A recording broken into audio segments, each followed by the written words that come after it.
Hi everyone.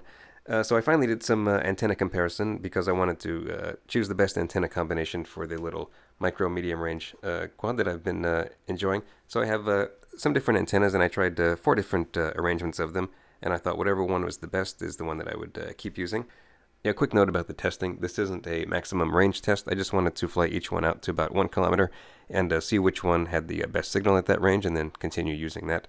One of the reasons for that is that I can't really fly over 1 kilometer without crossing a major road or flying over buildings or neighborhoods or something, and so just to keep things safe, I wanted to keep it within 1 kilometer, but I thought at that range I'd be able to see some difference between the antenna combinations, so I thought that would be a effective enough test, at least for me, and for what I'm looking for. The first test was with what you see here, and this is what I assumed would be the best combination, which is the iFlight Crystal HD and the TrueRC Stubbies on the top. And one thing I learned recently that I found interesting is that the bottom left antenna both transmits and receives, and that's why I think in some people's tests they found that the left side of the goggles seems to be more important than the right, and I think it's because this bottom left antenna transmits and receives. So that's why I think it's important to have the patch on the bottom if you're going to be doing any kind of distance flying, because then that way you get the most advantage from having the patch going back and forth. But anyway, so this was the first test, which was the patch with the TrueRC Stubby, and at about 1 kilometer I was getting a good solid around the 20 to 30 megabits. I think the lowest it dipped down maybe 15 just briefly, but it was holding in the 20s and 30s, even up to the 40s. So I was pretty happy with this combination, and I was flying at that range with no problem. And so then after that I tried it just like this, but then I put the stock antennas on the top, and to be honest there wasn't that much of a difference. It felt pretty much the same as this, and I think that's because, as I mentioned, it's using the patch antenna more than these Omni antennas at distance, obviously, and so it didn't matter too much what was happening up here. It mattered more that I had the patch on the bottom. So they're running the stock antennas, and the Crystal still had a good advantage. So I think if you just wanted to buy this patch and not buy the additional Omnis, you could get that and still have a good advantage over just running stock antennas.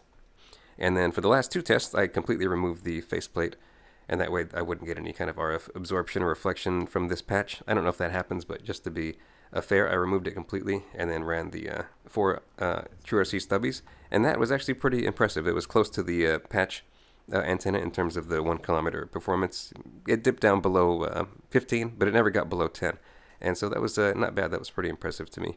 And then I finally tried the stock antennas, and in a way I was kind of relieved to find the stock antennas were the worst out of all of them, which is so that means you're not wasting your money when you buy these upgrades. So yeah, it was the signal I could already tell was lower as I was heading out, and then once I got out to about 1 kilometer, the signal dropped below 10 quite frequently, and even below 5 at one point. So for sure, definitely the worst performance of all was the stock antennas. So in a way, that's kind of good news and validates buying these upgraded antennas, at least for flying. More than 500 meters away, let's say, makes a difference.